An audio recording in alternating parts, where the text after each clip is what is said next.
മുസ്ലിം ലീഗിനോട് ഒന്നേ പറയാനുള്ളൂ, ഈ രാജ്യത്തൊരു നിയമമുണ്ടെങ്കിൽ അത് അനുസരിക്കാൻ മുസ്ലിം ലീഗും ബാധ്യസ്ഥരാണ്. ഇത്തരത്തിൽ രാജ്യത്തൊരു നിയമം ഉണ്ടായാൽ ആ നിയമം അനുസരിക്കാൻ മുസ്ലിം ലീഗും പിണറായി വിജയനും ഒക്കെ ബാധ്യതയുണ്ട്. ചോദിക്കുന്ന ചോദ്യം എന്താണ്? പള്ളി കമ്മിറ്റിയിൽ ഹിന്ദുക്കളെ ഉൾപ്പെടുത്തുമോ? അമ്പല കമ്മിറ്റിയിൽ മുസ്ലിങ്ങളെ ഉൾപ്പെടുത്തുമോ?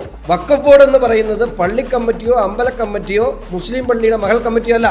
ആ കമ്മിറ്റികളിലെ ആ സ്വത്തുക്കൾ, പള്ളിയുടെ സ്വത്തുക്കൾ മാത്രം കൈകാര്യം ചെയ്യുന്ന ആണ് പള്ളി കമ്മിറ്റി, അല്ലെങ്കിൽ പാസ്റ്റർ കൗൺസിൽ, അല്ലെങ്കിൽ അമ്പല കമ്മിറ്റി, അല്ലെങ്കിൽ ദേവസ്വം ബോർഡ്.